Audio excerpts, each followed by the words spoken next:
নমস্কাৰ মৰমৰ ছাত্ৰ-ছাত্ৰীসকল আজি আমি তোমালোকৰ পাঠ্যপুথিত থকা তৃতীয় অধ্যায় ঘাতাংক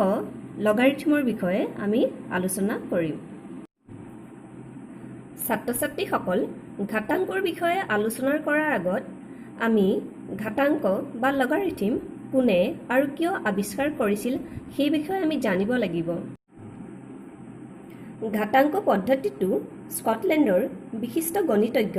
জন নেপিয়াৰে এটা সংখ্যাৰ ঘাতৰ লগত তাৰ সূচকটোৰ সম্পৰ্ক দেখুৱাবৰ বাবে আৱিষ্কাৰ কৰিছিল। আমি জানো যে 5 to the power q is equal to 125 যিটো আমি সহজভাৱে ক'ব পাৰোঁ আৰু 5 to the power x is equal to 25 which implies x is equal to 2 যিটো আমি অলপ ভাবিলেই ক'ব পাৰোঁ। আকৌ আমি ধৰো a to the power x is equal to y য'ত a x y belongs to r আৰু a greater than 0, a is not equal to 1। ইয়াত আমাৰ xৰ মান সহজভাৱে উলিয়াব নোৱাৰিবও পাৰোঁ কাৰণ a আৰু y ৰ মান যদি স্বাভাৱিক সংখ্যাৰ বাহিৰে বেলেগ মান দিয়া থাকে তেতিয়া হয়তো আমাৰ xৰ মান সহজে উলিওৱাত জটিল হৈ পৰিব। কিন্তু আমি xৰ মান ঘাতাংক পদ্ধতি ব্যৱহাৰ কৰি অতি সহজভাৱে উলিয়াব পাৰোঁ। গতিকে আমি ক'ব পাৰোঁ যে ঘাতাংকৰ ব্যৱহাৰৰ ফলত জটিল গণনা কাৰ্য সহজে কৰিব পৰা যায়। ছাত্ৰ-ছাত্ৰীসকল এতিয়া আমি ঘাতাংকৰ সংজ্ঞা বা ডেফিনিশ্যন অফ লগাৰিথমৰ বিষয়ে জানো আহা। ধৰো a, n আৰু m তিনিটা বাস্তৱ সংখ্যা। যদি a greater than 0, a is not equal to 1 আৰু m greater than 0, m is not equal to 0 হয় তেনেহ'লে a to the power n is equal to m ৰ ক্ষেত্ৰত সূচক nক ভূমি a ৰ সাপেক্ষে m ৰ ঘাতাংক বোলে। প্ৰতীকেৰে লিখা হয় n is equal to logarithm of m to the base a আৰু প্ৰভূতে n is equal to logarithm of m to the base a বুলি পঢ়া হয়। ছাত্ৰ-ছাত্ৰীসকল ঘাতাংকৰ সংজ্ঞাৰ পৰা আমি কিছুমান মন্তব্য আগবঢ়াব পাৰোঁ। মন্তব্য a, number 1, a to the power n is equal to m ক সূচক আৰ্হি ইংৰাজীত কোৱা হয় ইনডেক্স ফৰ্ম অৰ এক্সপনেনচিয়েল ফৰ্ম আৰু n is equal to logarithm of m to the base a কোৱা হয় ঘাতাংকৰ আৰ্হি ইংৰাজীত কোৱা হয় লগাৰিথমিক ফৰ্ম। মন্তব্য 2, যদি a to the power n is equal to m হয় তেনেহ'লে n is equal to logarithm of m to the base a অৰ্থাৎ আমি সূচকৰ আৰ্হিৰ পৰা ঘাতাংকৰ আৰ্হিলৈ পৰিৱৰ্তন কৰিব পাৰোঁ। বিপৰীতভাৱে n is equal to logarithm of m to the base a হ'লে a to the power n is equal to m অৰ্থাৎ আমি ঘাতাংকৰ আৰ্হিৰ পৰা সূচকৰ আৰ্হিলৈ পৰিৱৰ্তন কৰিব পাৰোঁ। এতিয়া আমি কেইটামান সূচকৰ আৰ্হিৰ পৰা ঘাতাংকৰ আৰ্হিলৈ নিওঁ আহা। Number 1, 2 to the power 5 is equal to 32 যিটো আমাৰ a to the power n is equal to m আৰ্হিত আছে। এতিয়া আমি এই সূচকৰ আৰ্হিটোক ঘাতাংক আৰ্হিলৈ পৰিৱৰ্তন কৰিলে লগাৰিথম of 32 to the base 2 is equal to 5 হয় যিটো আমাৰ logarithm of n to the base a is equal to n আৰ্হিলৈ পৰিৱৰ্তন কৰা হ'ল। এতিয়া আমি আৰু এটা উদাহৰণ সূচকৰ আৰ্হিৰ পৰা ঘাতাংকৰ আৰ্হিলৈ পৰিৱৰ্তন কৰোঁ। ইয়াত সূচকৰ আৰ্হিটো হৈছে 10 to the power -2 is equal to 0.01 যিটো আমাৰ a to the power n is equal to m আৰ্হিত আছে য'ত n is equal to -2, a is equal to 10 আৰু m is equal to 0.01। এতিয়া আমি এই সূচকৰ আৰ্হিটো ঘাতাংকৰ আৰ্হিলৈ পৰিৱৰ্তন কৰিলে লগাৰিথম of 0.01 to the base 10 is equal to -2 য'ত লগাৰিথম of m to the base a is equal to n আৰ্হিত আছে আৰু m is equal to ইয়াত 0.01, a is equal to 10 আৰু n is equal to -2। ছাত্ৰ-ছাত্ৰীসকল এনেকুৱা উদাহৰণ সূচকৰ আৰ্হিৰ পৰা ঘাতাংক আৰ্হিলৈ নিয়া তোমালোকৰ পাঠ্যপুথিত বহুত আছে আৰু তোমালোকে এই গোটেইবোৰ কৰিবলৈ চেষ্টা কৰিবা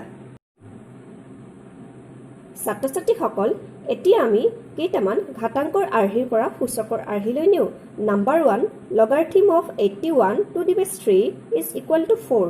য'ত a to the power n is equal to m আৰ্হিত আছে আৰু n ইজ ইকুৱেল টু ইয়াত 81 a ইজ ইকুৱেল টু 3 আৰু m ইজ ইকুৱেল টু 4 এতিয়া সূচকৰ আৰ্হিলৈ নিলে হ'ব 3 to the power 4 is equal to 81 আমি আৰু এটা উদাহৰণ হিচাপে লৈছো লগাৰিথম অফ 5 টু দি বেছ 10 ইজ ইকুৱেল টু 0.699 আৰু ইয়াৰ সূচকৰ আৰ্হিটো হ'ব 10 to the power 0.699 is equal to 5 ছাত্ৰ-ছাত্ৰীসকল তোমালোকে ইয়াত a n আৰু m ৰ মান ইয়াত বিচাৰি উলিয়াবা এতিয়া আমি মন্তব্য b লে আহো নাম্বাৰ 1 যদি a greater than 0 আৰু a is not equal to 1 তেন্তে logarithm of x1 to the base a is equal to logarithm of x2 to the base a হলে x1 is equal to x2 আৰু ইয়াত বিপৰীতভাৱে x1 is equal to x2 হলে logarithm of x1 to the base a is equal to logarithm of x2 to the base a হয় ইয়াত এটা কথা মন কৰিবলগীয়া ছাত্ৰ-ছাত্ৰীসকল ইয়াত বেছ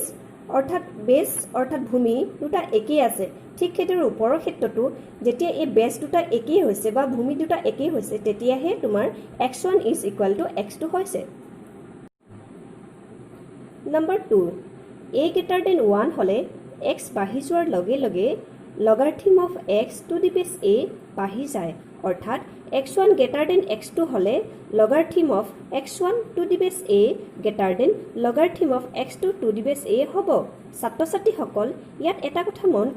কৰিবলগীয়া ইয়াত বেছ দুটা কিন্তু একে হ'ব লাগিব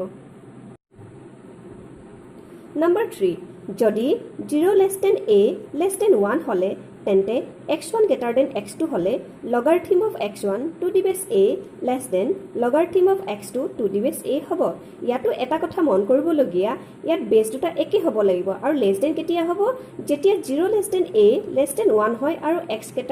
x1 greater than x2 হয় আৰু ঠিক সেইদৰে greater than কেতিয়া হ'ব যেতিয়া a greater than 1 হয় আৰু x1 greater than x2 হয় ইয়াত আমি এটা কথা মন কৰিব লাগিব a ৰ মান সদায় 0 less than a less than 1 নতুবা a greater than 1 হয় কাৰণ ঘাতাংকৰ সংজ্ঞা অনুযায়ী ভূমি a কেতিয়াও 1 হ'ব নোৱাৰে ভূমি a is not equal to 1 কেতিয়াও হ'ব নোৱাৰে ঘাতাংকৰ সংজ্ঞাৰ ক্ষেত্ৰত সেয়ে ইয়াত 0 less than a less than 1 হৈছে আৰু a greater than 1 হৈছে এতিয়া আমি মন্তব্য c লে আহো যদি x greater than 1 a greater than 1 তেন্তে logarithm of x to the base a greater than 0 number 2 যদি 0 less than x less than 1 comma 0 less than a less than 1 তেন্তে logarithm of x to the base a greater than 0 number 3 যদি x greater than 1 comma 0 less than a less than 1 তেন্তে logarithm of x to the base a less than 0 number 4 যদি 0 less than x less than 1 comma a greater than 1 তেন্তে logarithm of x to the base a less than 0 হয় ইয়াত এটা কথা মন কৰিবলগীয়া logarithm of x to the base a কেতিয়া less than 0 হৈছে যেতিয়া x greater than 1 0 less than a less than 1 হৈছে আৰু 0 less than x less than 1 a greater than 1 হৈছে আৰু logarithm of x to the base a কেতিয়া greater than 0 হৈছে যেতিয়া x greater than 1 a greater than 1 আৰু 0 less than x less than 1 আৰু 0 less than a less than 1 এই ক্ষেত্ৰত greater than 0 হৈছে ঘাতাংকৰ মন্তব্যবোৰৰ উপৰিও কিছুমান আমি আৰু দুটামান কথা জানিব লাগিব বহুলভাৱে ভূমি হিচাপে 10 আৰু ই ব্যৱহাৰ কৰা হয় য'ত ই এটা অপৰিমেয় সংখ্যা আৰু ইৰ মান প্ৰায় 2.71828 নাম্বাৰ 2 যদি ভূমি 10 লোৱা হয় তেন্তে ইয়াক সাধাৰণ ঘাতাংক আৰু ভূমি ই ললে ইয়াক নেপিয়াৰ ঘাতাংক বোলে ছাত্ৰ ছাত্ৰীসকল আজিলৈ ঘাতাংকৰ বিষয়ে ইমানখিনি ঘাতাংকৰ পাৰ্ট 2 ভিডিঅ'টো পাবলৈ তোমালোকে এই চেনেলটো ছাবস্ক্ৰাইব কৰা আৰু তলৰ বেল আইকনটো ক্লিক কৰি দিয়া